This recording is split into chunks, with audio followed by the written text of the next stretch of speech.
Good investors, bonjour, Mike Hiru here, founder of Dividend Stocks and passionate investor. I'm starting a new series for this YouTube channel. Recently, I've published my reports on my portfolio. I've doubled my money in 4 years, so 102% total return in 4 years since 2017. And I decided to show you exactly why I've picked the company that are in my portfolio. So today we're starting the review with Algonquin Power. We're going to review each of them. I'm going to talk about the company, the investment thesis, and what the role of Algonquin and any other following stock has in my portfolio. Because when you build a portfolio, it's pretty much like a hockey team. You cannot have like great defense, man. You need attack, you need a good goalie, you need everything in place to make it successful, and this is what we're going to talk about today.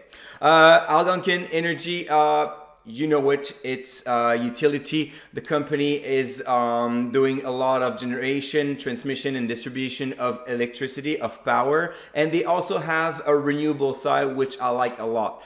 At DSR, we have a pro rating of 4, a dividend safety score of 4, meaning that it's a buy and it's a great company that should increase its dividend at least mid-single digit moving forward, so great potential here. Dividend yield is around 4.5, so then again, a very good opportunity for income-seeking investor. You get both the growth and a decent yield, and the company has been successfully increased its dividend since 2010. In terms of size, we're talking about a utility company that has over 16 billion in assets, serve over 1 million customers, obviously through electricity, water, and gas utilities.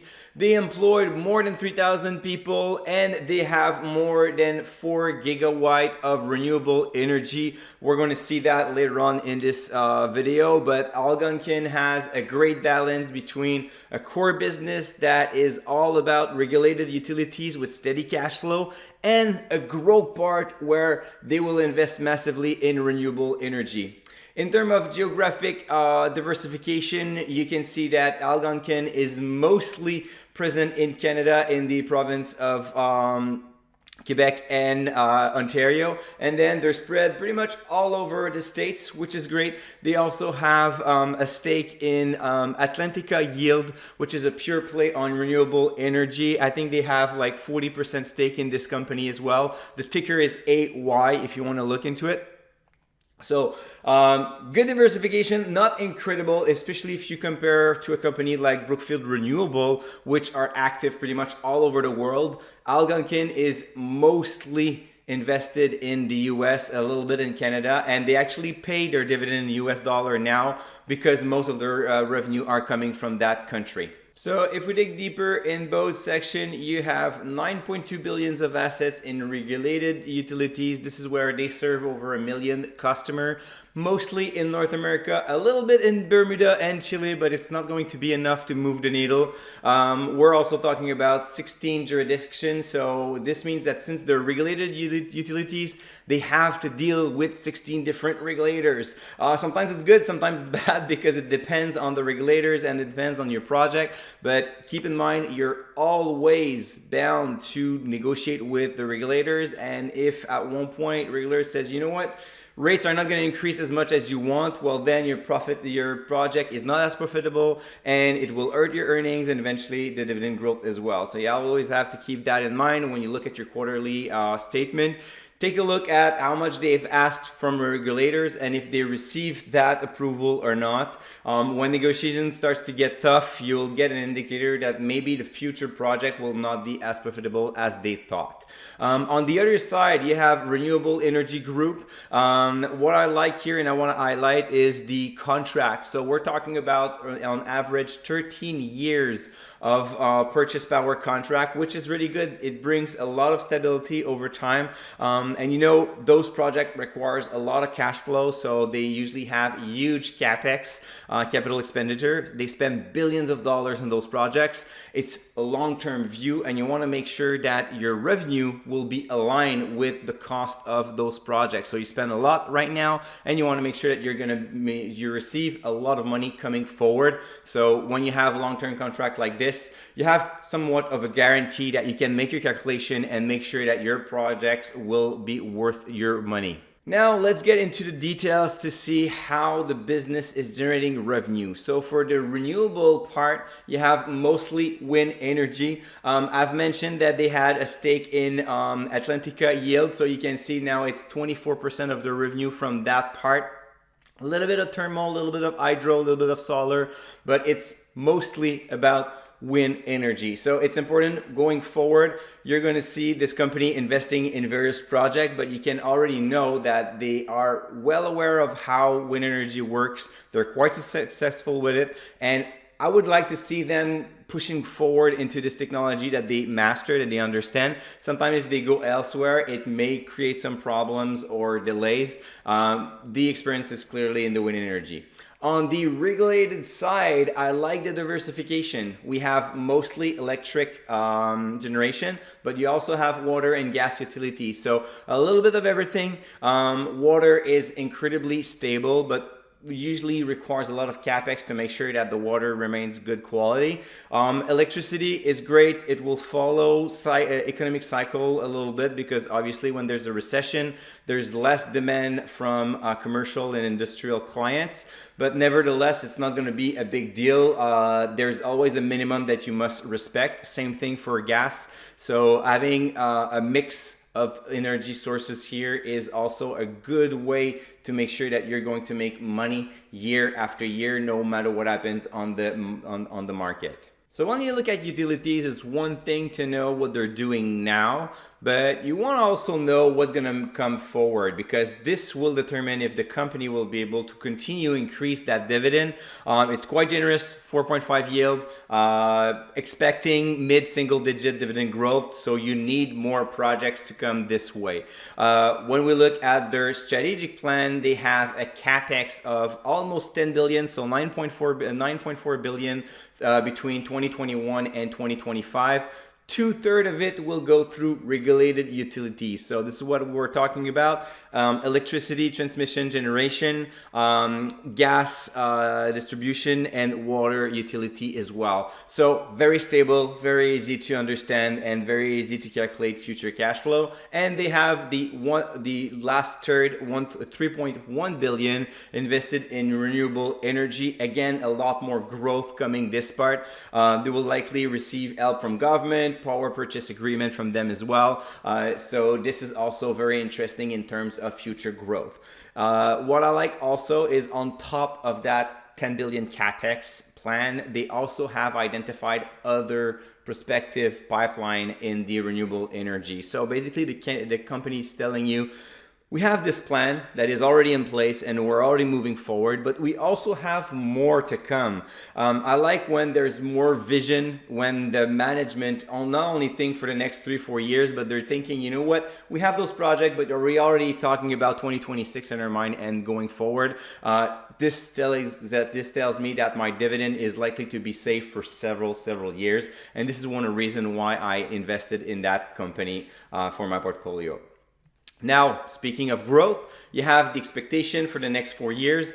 We're talking about earnings per share that should grow between 8 to 10%, which is very good news. And then we have rate base that should increase double digit as well. So everything points to not only mid-single digit, but most likely mid to high single digit dividend growth for the next few years that are coming up. The company benefits from a low interest rate environment right now to finance their project. There's a lot of demand. All government wants to see more renewable energy, so that's also a good play to be right now, a good trend for the long term.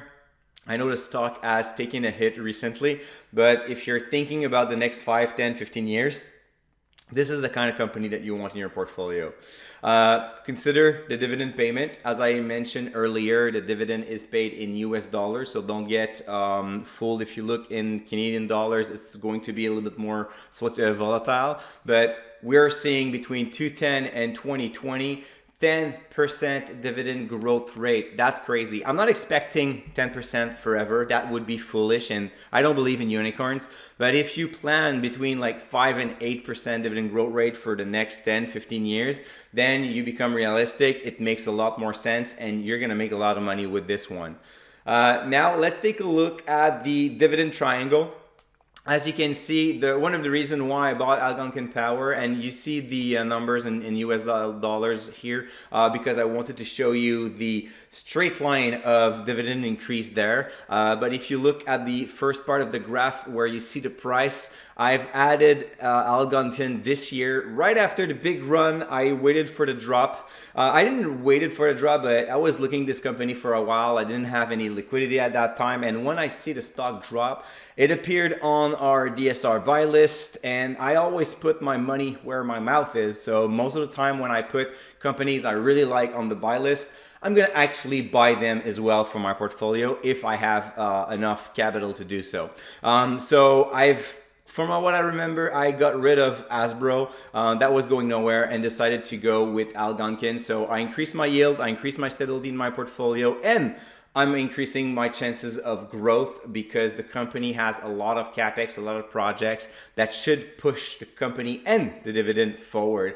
So you can see the revenue is growing steadily. Yeah, you see that there's like some investment that are being made. So you have sometimes a little bit push higher up, some acquisition as well. For the earnings per share, it's a little bit more hectic, which you can expect from utilities. Most of the time, you cannot take that real number and just say, oh, that's just the number it is, and then we're going to go for that. You'll have to go into the quarterly earnings and the annual statement, looking at all the adjustments, all the capex, the acquisition, all the other projects, the impairments of values and stuff like that, that will impact earnings. So it's not easy to look at a dividend triangle for utilities, especially because they have a lot of projects going on. So for this one, I'd say revenue is great. The dividend is great. Then you have to dig a little deeper for the earnings. We've done that on another way by looking at what kind of project the company is going. They have plenty of growth vectors, as I mentioned, and this is why I think it has a good place in our portfolio. Now, when I've looked at that company, I said, you know what, I really like it, but now I have to write down my investment thesis. Writing down your investment thesis for every single stock you have, I know it's daunting, I know it's not fun, but it is super important. I invested in Algonquin Energy for many reasons, and those reasons will help me to know if I should keep the stock during the storm or a market crash or a recession, and if I should sell it at one point. The investment thesis will tell me why I should have this company in my portfolio. And on the other side, if I'm wrong with my thesis, and let's say I invest in this company first because they have a lot of renewable energy, they have a stable business with regulated utilities, they have a growing dividend every single year. So those are some of the reasons why I like the stocks. But imagine that the utility business becomes shaky, they lose negotiation with regulators, and now they're losing money with their utility business. Their renewable project are not working, they are not able to get great power purchase agreement with government, and now they're losing money on that, and they have to stall the dividend, not necessarily cut it, but they put a pause on their dividend growth policy. In this situation, the company would go on the opposite of my investment thesis. And even if the stock price at this point is not necessarily going down that fast, I'm just going to sell the stock and move forward because it doesn't fit the reason why I bought the stock in the first place. On top of stable business, renewable, and growing dividend, what I like is the continuous growth. The company has a capex plan, very detailed, very easy to understand, straightforward. For the next 4 years, they know how much they're gonna spend, they know where they're gonna spend it, they have already the financing to do that, and they expect strong growth coming out of it. So high single to double-digit earnings growth for year after year. That will lead to more dividend increase, which is something I like. And I also added Algonquin in my portfolio for stabilization. Algonquin, I see it as a defenseman. Not necessarily the most offensive, but a guy that could maybe rack up like 30 points in a season. If you follow hockey, you'll know what I'm talking about. So a good offense, defense, they will give me some growth, but they will also bring stabilization. Meaning, I don't expect the stock to always go up or be very strong during the market crashes. You can see if you go back in the previous graph during the price, during the pandemic, the stock price dropped. But imagine that you're in that situation where you see the stock price going down 30%. You go back to your investment thesis and then you realize that most of their business, like 2/3 of their business, is based on regulated utilities. So they're sealed with contract. They know how much they're going to sell the energy for, and regardless of what's happening, we need energy. Yes, it's going to drop a little bit in terms of revenue because commercial and industrial demand will slow down, but it will not stop. We'll still have commercial activities, we'll still have industrial activities, and this is the type of company that will go through any kind of storm as long as they have solid contract and they don't overspend like in a stupid way. Right now, they expect earnings growth double digit. I don't see that happening, going the opposite side and say, oh, finally we didn't go do the right numbers and now we're losing money.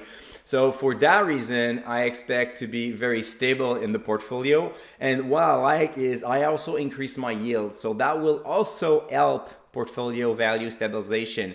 If the stock price goes down by 10% and I'm getting paid a 4.5 yield, well then I'm only losing 5% in value, like 5.5% in value.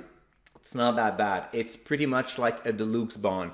So instead of going with a municipal bonds that will pay me like 1.5%, I can get a utility that, yes, the price will fluctuate, but the business will remain stable, and then I'll still get a very high yield. So those are the reasons why I bought Algonquin Power in my portfolio. I'm still going to follow this one quarterly. This is my technique to make sure that all my companies fits with their investment thesis. But I'm very happy with that buy. I'm glad I was able to get it on a small dip. Obviously, the best timing to buy Algonquin was 5 years ago, but this will likely be the story for any kind of stock. I hope that you have enjoyed this video. Let me know what you think about Algonquin Energy. If you bought it, if you prefer another one in the renewable or the utility sector, I'm curious to hear about your thoughts. And for the following week, we're going to do an I'm going to alternate between my picks in my portfolio and other videos. So stay tuned. Every Thursday morning, I publish a new video. Give me a thumbs up, subscribe to the channel to make sure you don't miss any videos of this series. And until the next one, stay invested.